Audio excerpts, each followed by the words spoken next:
the legislation. Enacted, it would mean, actually absolutely nothing, as it doesn't define anything. It seems like it's a waste of everyone's time.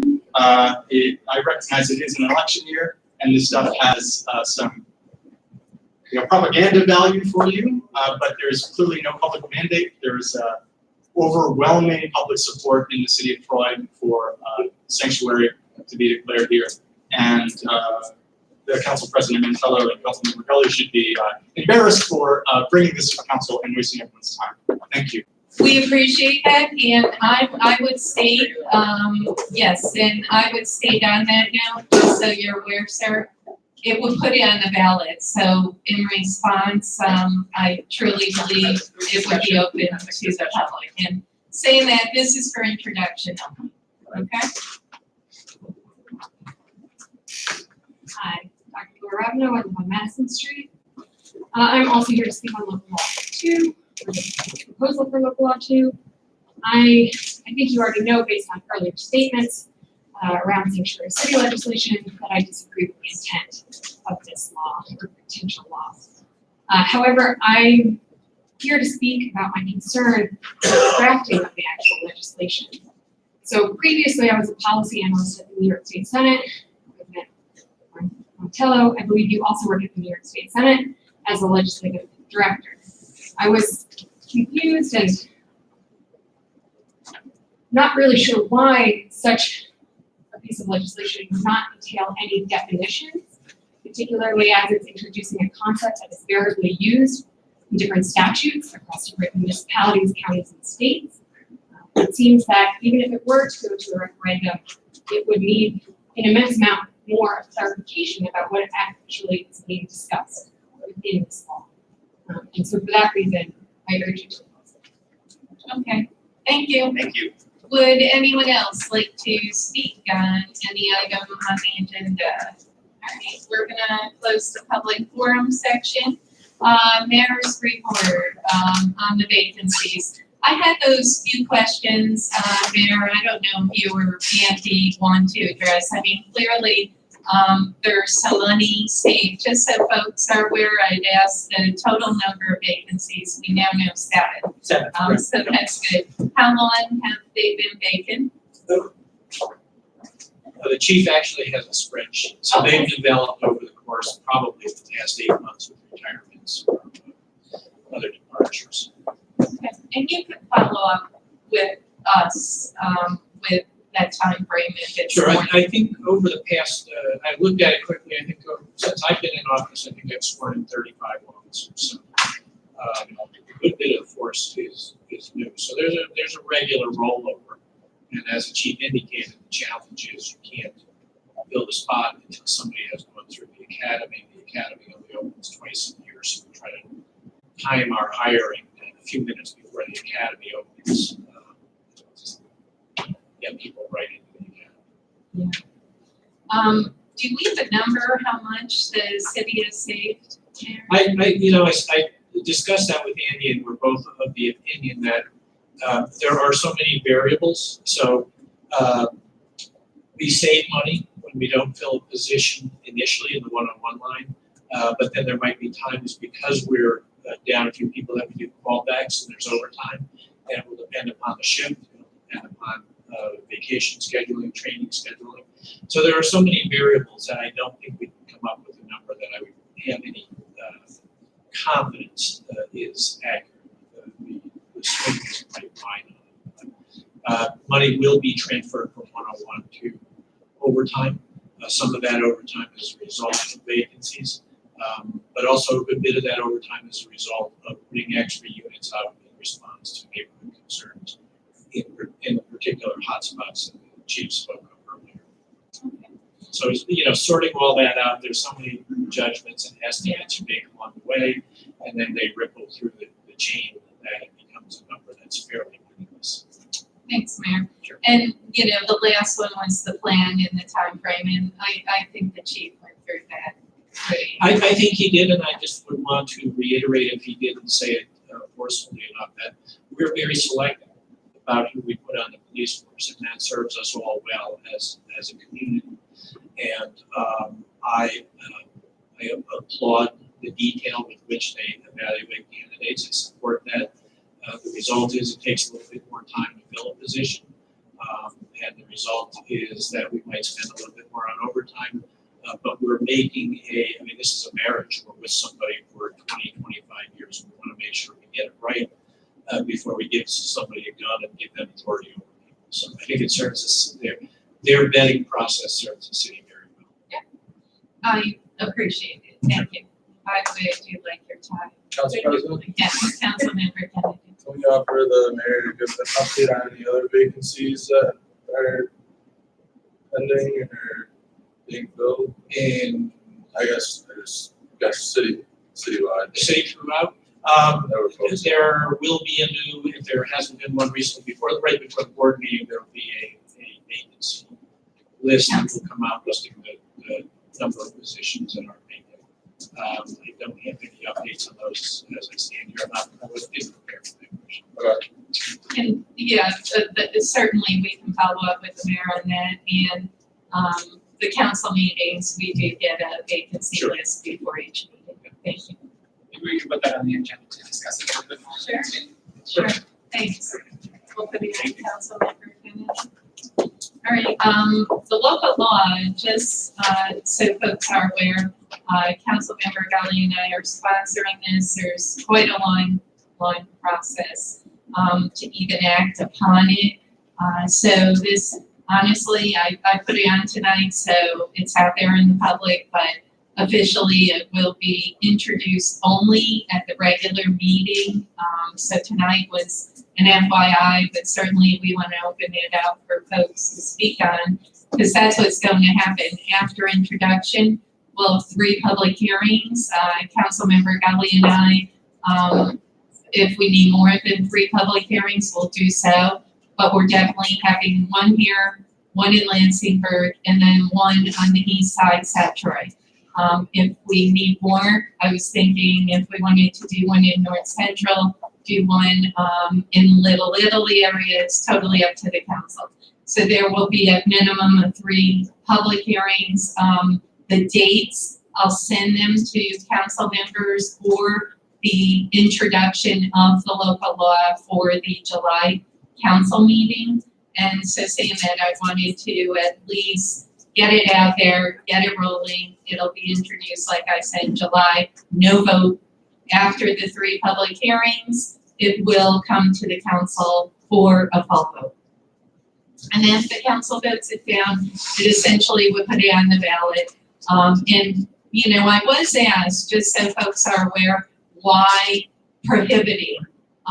Because we can't put it on as a referendum if it didn't curtail the powers. So stating that, Councilmember Gully, myself felt very, very strongly, let the voters decide on this issue. In order to get it on the ballot, under municipal home rule law, 2F, that particular section talks about curtailing the powers. This is actually worded whereby it would fall under municipal home rule, putting it as a mandatory referendum. So that's why it was worded in that respect. And just very, very quickly, we felt very strongly after hearing both sides for many, many months, let's put it on the ballot. Let's put it out there, let the voters decide. And that's what this would do. So anyway, introduction only, and I'll get council members the public hearings, the dates, etc. So if you have ideas where you'd like to see a meeting, whatever, it's totally open. Okay? Council President, Yes. can you just state for the record what your definition of a sanctuary city is? I don't know what you're asking. I can repeat the question. Can you just state for the record what your definition of a sanctuary city is? Well, I think most importantly, it's the resolution that was sponsored by a couple of council members here, Councilmember December, Councilmember Cummings. And, you know, the way I read the resolution, it curtails some of the powers of our police force and some other actions that I feel some members quite frankly, tried to state that the resolution really is not binding, and we just want to make our city a welcoming city. A sanctuary city essentially will not allow our police officers to contact ICE should they need to. I've said it many times, our city's a very welcoming city, we're an inclusive city, and I, quite frankly, after talking to law enforcement, after talking to our sheriff, I'm not going to support deterring bringing ICE in if need be in terms of undocumented immigrants. However, I will state for the record, I have not been approached that this is happening in our city where it's blatant, where police force are knocking on doors seeking undocumented immigrants. That has not come to my attention. I don't know if it's come to yours or actually the sponsors. So I don't know the basis of why there's so much energy being put into declaring our city and designating our city a sanctuary city. And that's just my personal feelings. I mean, everybody obviously has their feelings very passionately on both sides of the aisle. And as we move forward, the debate is going to obviously be out there from the council if this gets to a vote, but certainly the public hearings will at least be out there to hear from both sides. So if you were to define sanctuary city in the legislation, the local law, how would you define the term sanctuary city? Well, the local law is pretty clear, Councilmember Kennedy. Yeah, there's no Local law definition. is prohibiting, if you would like a definition in it, we can certainly put a definition. Yeah, no, so how would you define it? Do you have a We'll definition? make sure that council actually puts the clear definition of a sanctuary city in that law if you want. If you want, So do you have a definition in mind? it's in the books. All right. I'm not really sure what you're getting. I'm asking if you want, personally have a if you definition. want It's just the a yes or no definition, question. Do you have a Council member, definition? if you want the definition in the local law, we'd be happy to put that in. Do you want the definition in the local law? I think right now, as Yes or drafted, no? it's Yes or fine. no? The Do you- local law is drafted. Okay, yes or no? Do you have Council a? member, I don't know what you're getting at. We have a local Okay. law. It's for introduction. If you would like to draft your own local law with a definition, with expanding upon this local law, feel free to do so. Okay, This is the local law. but yeah, that's just, being all right, proposed. just a simple yes or no question. Council member. Do you have a definition? Honestly, Okay. I don't know where you're getting at with this. I just want a yes or no. I So, just want a yes or no. So Go ahead, Alright. council member. it does sound like there's some broad confusion and disagreement about what the term means. You cited it as being about prohibiting interaction with ICE when needed, and I think that's explicitly not what it does. There's several clauses that say that there are instances when it is necessary to work with them, but not in the apprehension and detention and deportation of people who are not a danger to our community, people who have not committed crimes in our community. To suggest that we're trying to reduce any ability to work with them on the actual reduction and elimination of dangers and crimes, I think is disingenuous. So I just wanted to correct the record on The that. resolution. And then it explicitly states the opposite. But that being said, I think we can get into this debate over the next few months. I just did want to correct that one piece. And honestly, this is a local law drafted by Councilmember Gully myself. The debate is obviously going to continue.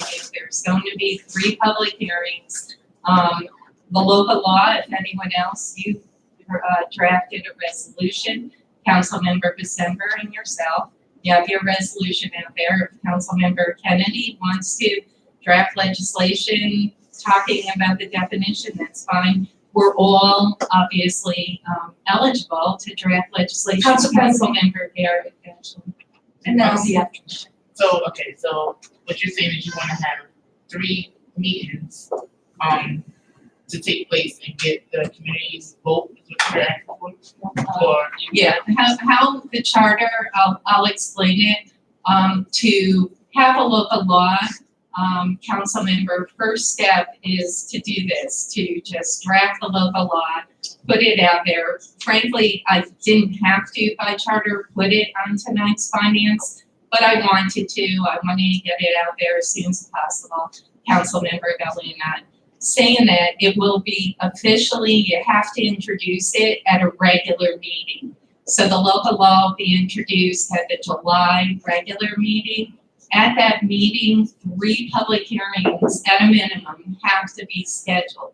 So you could do it over a month, you could do it over 2 months. Our goal, just if we were to get the approval of the council to put it on the ballot, there's a time frame to do that, stating that the 3 public hearings through the month of July, maybe early August, will go out into the neighborhoods, not just have the public hearings here. So one of the public hearings will be here, City Council chambers, 2 others at a minimum, one in the Burgh, one in South Troy, East Side area. And then if you wanted one in your district, we'd be happy to do so. What would happen then, come back to the council after the 3 public hearings, it can go up for a vote. The vote has to be taken at a regular meeting. So whether we do the public hearings in July and August, the first the council could vote on that local law would be September. If we're able to do the public hearings in July, we could potentially vote on that local law in August. So that will depend when the public hearings. So 3 public hearings, then a vote of the full council. If the council votes on that local law, the local law is mandating a referendum stating that then it would be on the November ballot to let the people of Troy, any resident taxpayer that is a voter, would vote on that local law. And basically the local law is written and it's on the back up there. So if folks, obviously want to prohibit the mayor and the council from designating the city of Troy as a sanctuary city, they would vote yes. If they don't, they would vote no. So it would be up to the voters. So, okay, I understand that. When this was first brought up, it was in December, correct? This is so unfair to people. Whether you vote yes or no, it's unfair that you have to wait from December until July or September to decide what their faith is potentially of how we're gonna vote. I don't think that it's fair how we're playing this out on everybody's support. Yeah, everybody, all of us, I feel like we're all wrong right now because we're going through all this process. If you say that this is what you want, stick to what you want. You wanna vote yes, then vote yes. Like let's just move on. Like there's other things that need to be handled besides from this. This could be done and be over with. Sure. It's my turn. Julie, yes, Councilmember Parator, then Councilmember Gilbert.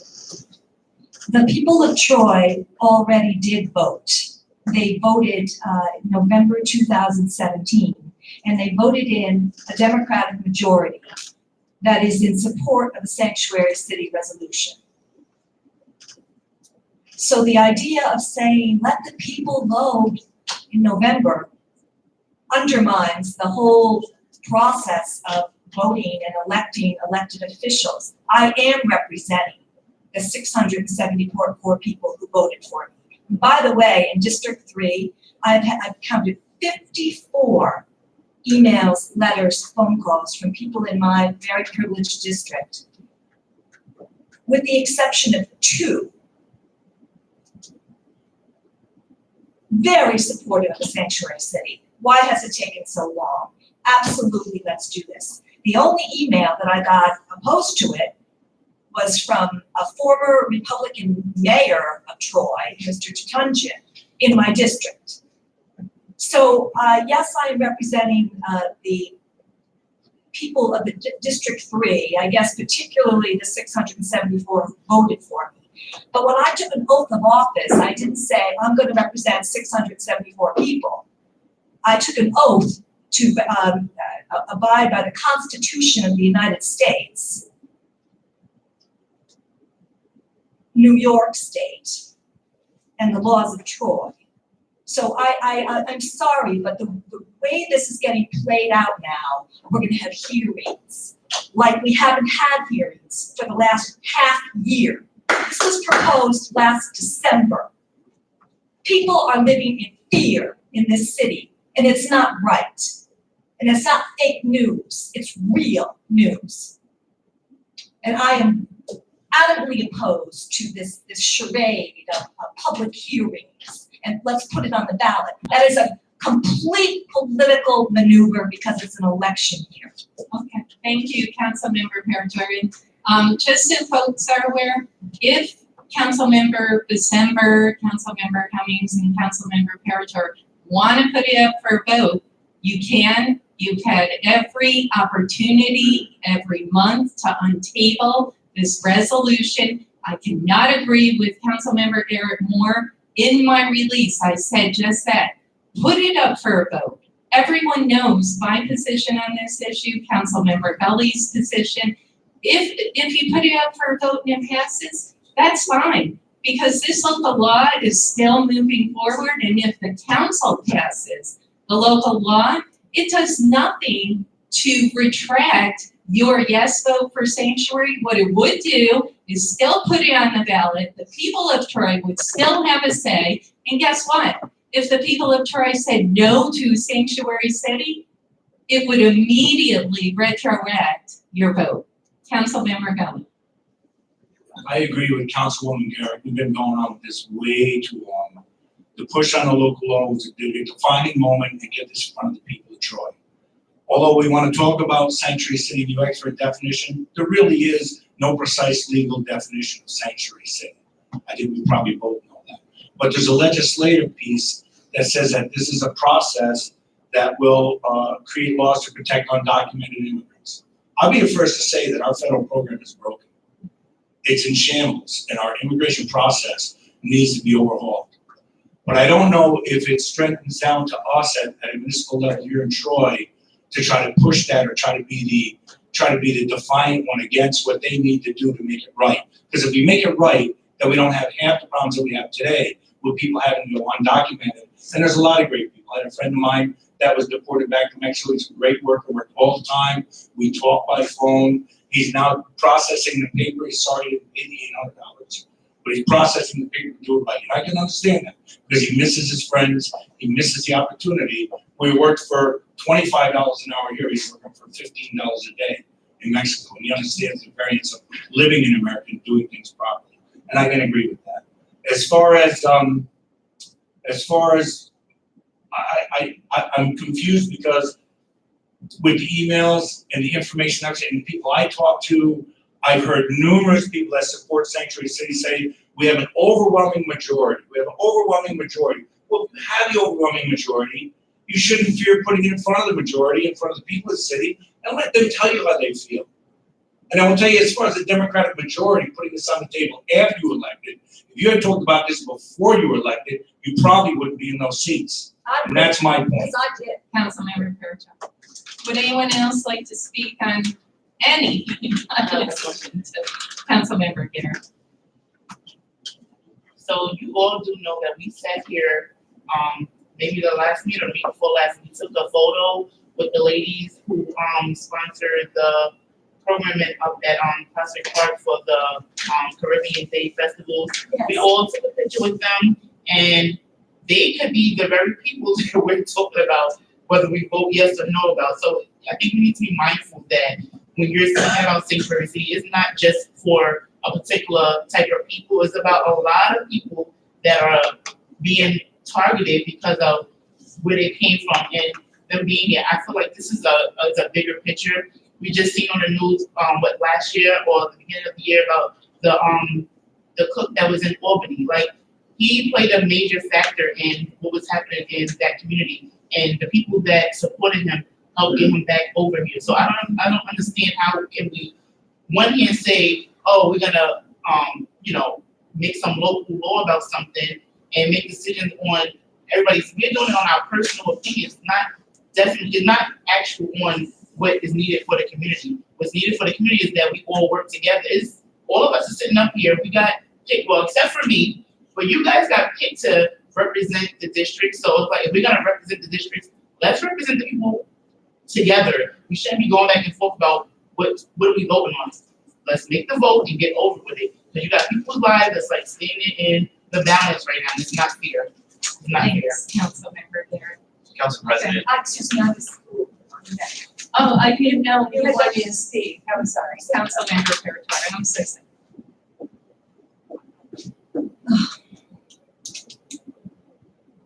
The phrases that have been tossed out about, my grandparents did it the right way.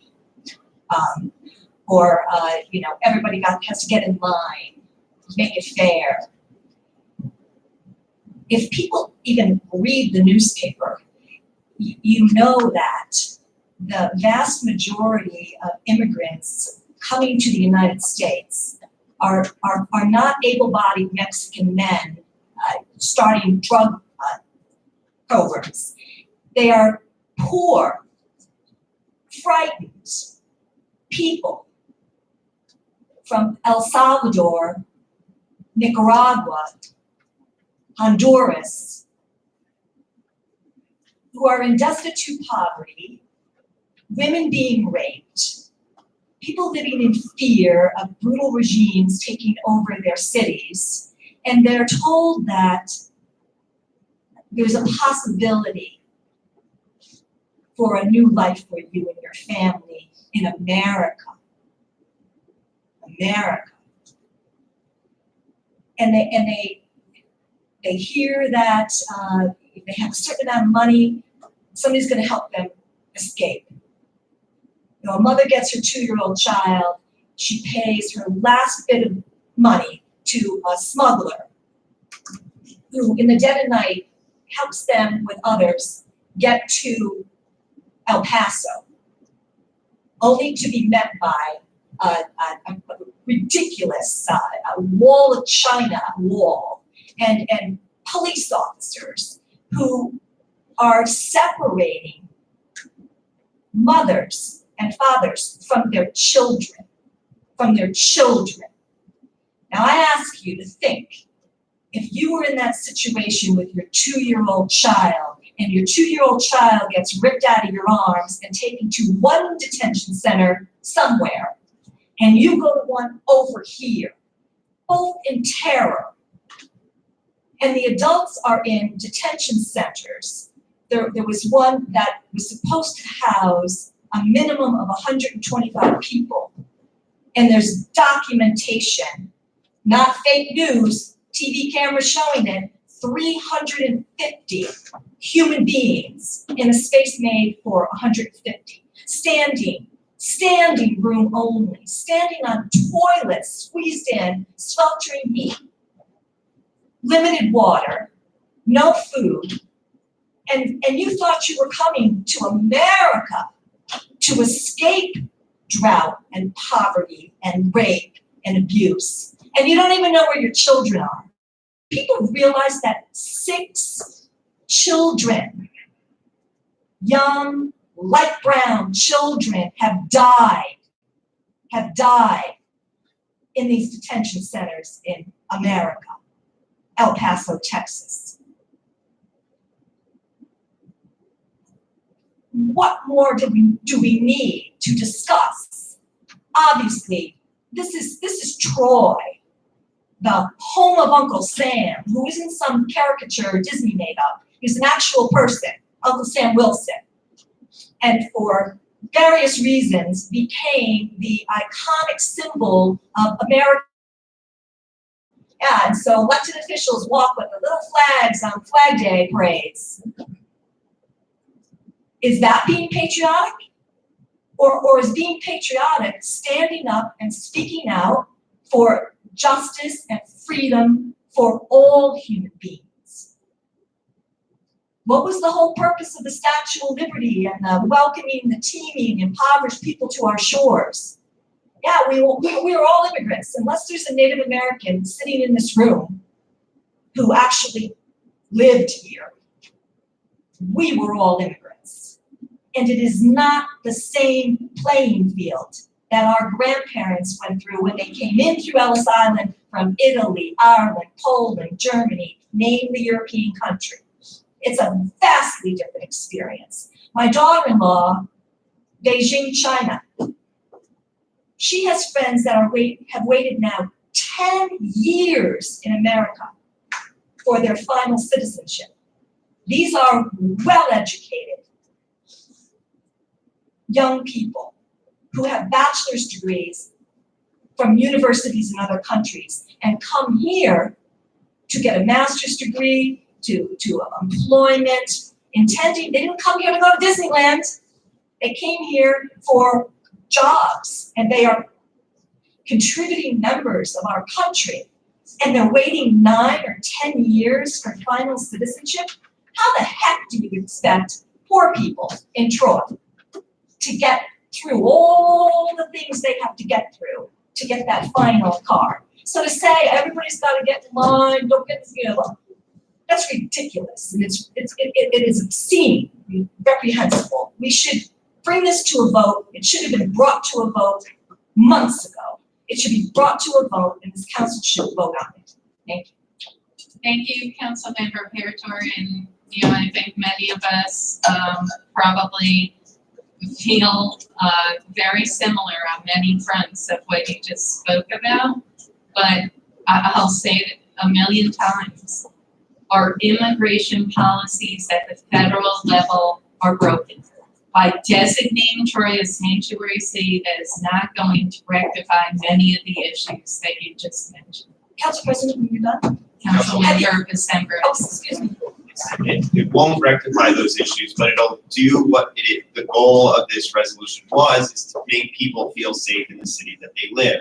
The goal, I will remind people of the resolution, was to ensure that when people who are already living in our city feel uncomfortable reporting crimes to our local law enforcement, that makes all of us less safe. That means crimes are going unreported because people are afraid, as my colleague, Councilwoman Parator was mentioning, people are afraid to talk to police, to talk to law enforcement, if they think that could lead to their deportation. So if I were in that position, why would I be communicating with our law enforcement? If I'm not communicating with them, that means our neighborhoods are in places where crimes are going unreported.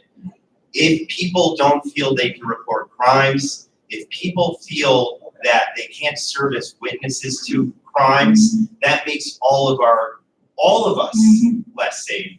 And so again, the goal of that resolution is to ensure the public safety of our city. I would also, right off the bat, I'm not going to be supporting this local law. I think it's, as my colleague Councilmember Kennedy referenced, it's ambiguous. The Albany Government Law Center specifically notes that the word sanctuary has no legal definition. It can refer to a diverse array of state and local policies on immigration enforcement. This is part of the reason we've been working hard to define what that means, to working with all the stakeholders involved, to get community input, to get the public, to get local law enforcement's input, is to make sure when we're doing these things that they serve a purpose. So I don't think this is necessary, and I will be voting no against this local law when it comes to pass. Again, the resolution that I sponsored is to ensure public safety by making sure those crimes are going reported, and that immigrant communities feel safe in our cities reporting them. And we appreciate that. We're not here to vote on this tonight. Stating it, I would certainly ask the council, as I have been very open talking to many people on both sides of this issue. I know a few of us have been, and saying that the 3 public hearings, not these very kind of closed invitation only meetings, these will be 3 very open public hearings where folks will be able to talk about this issue. We did have the one down at City Hall. I'm talking, let's go into the neighborhoods. Let's bring the public hearings to the neighborhood and hear from the folks who don't want to come down to a stuffy council chamber to listen to us. Let's hear them in the neighborhood. So anyway, everyone will have a vote on this. in Excuse me, 2 I months. actually have the floor. Councilmember Perry. Yeah, and do you actually have to comment on everybody's comment? Is that even allowed under Robert's Rules of Orders? Well, you had recognized me next, and you interrupted. Councilmember Perry. So has anybody ever heard the phrase, think globally, act locally? Think globally, act locally. So to say what is happening at the border of the country doesn't have anything to do with our little city here in Troy is ridiculous. I do a lot of work in School 14. It has a very large immigrant population. I know firsthand, personally, 6 families that I've spoken with who are here. Fathers are working at RPI, GE, mother taking care of children, and they're working through what is a very arcane and long process to become a final legal citizen. It takes a long time, including a test, which I'd be willing to bet any majority of people in this room couldn't pass. The hoops we make people go through. These families that I know personally, they've been in my home for dinner. Not just little, oh, I met somebody, I met an immigrant. No, I know them. These mothers are in fear that because they're from this country or that country or that country, that somehow they're not welcome here. So that it does matter. To my colleague's point, it does matter to say we are a sanctuary city. And primarily it is for the safety of those immigrants and the safety of our police force, the safety of all of us. I will absolutely not be voting yes, that this needs to go on and on and on and on, closer and closer to election day, to let the people take a vote. The people took a vote. Here we are. That's all I have to say. Put it up for a vote. You have had since December. Here you go, to put it you're up for a commenting vote. on everything people say. Okay, we're gonna Really, move seriously. forward. All right. Local law 2 for introduction only. Would anyone like to? Ordinance 49. Ordinance adopting the city of Troy. I was just thinking about you. No. Ordinance 49, ordinance adopting the city of Troy grant accounting policies and procedures. Council President Mantello at the request of the administration. Do I have a motion? I'll make a motion. Motion, Councilmember Kennedy. Do I have a second? Second. Second, Councilmember December. Discussion. All in favor? Aye. Opposed? Ordinance 49 carries 7-0. Ordinance 50, ordinance amending the special grants fund budget. Council President Mantello at the request of the administration. Do I have a motion? I'll make a motion. Motion, Councilmember Kennedy. Do I have a second? Second. Second, Councilmember Parator. Discussion. All in favor? Aye. Opposed? Ordinance 50 passes 7-0. Ordinance 51, ordinance amending the city of Troy cash receipts policy. Council President Mantello at the request of the administration. Do I have a motion? I'll make a motion. Motion, Councilmember Kennedy. Do I have a second? Second. Second, Councilmember Gully. Discussion. All in favor? Aye. Aye. Opposed? Ordinance 51 carries 7-0. Ordinance 52, ordinance adopting the city of Troy credit card policy for the police department. Council President Mantello at the request of the administration. Do I have a motion? Motion. Motion, Councilmember Gully. Do I have a second? I'll second the motion. Second, Councilmember Kennedy. Discussion? All in favor? Aye. Opposed? Ordinance 52 carries 7-0. Ordinance 53, ordinance transferring funds within the 2019 general fund budget. Council President Mantello at the request of the administration. Do I have a motion? Motion. Motion, Councilmember Garrett. Do I have a second? Second. Second, Councilmember Gully. Discussion? Council President. Councilmember Cummings. So my understanding of this is that there's been a continued under budgeting for veterinary bills and the contract with the. So just want to make sure we make a note of that for the 2020 budgeting process.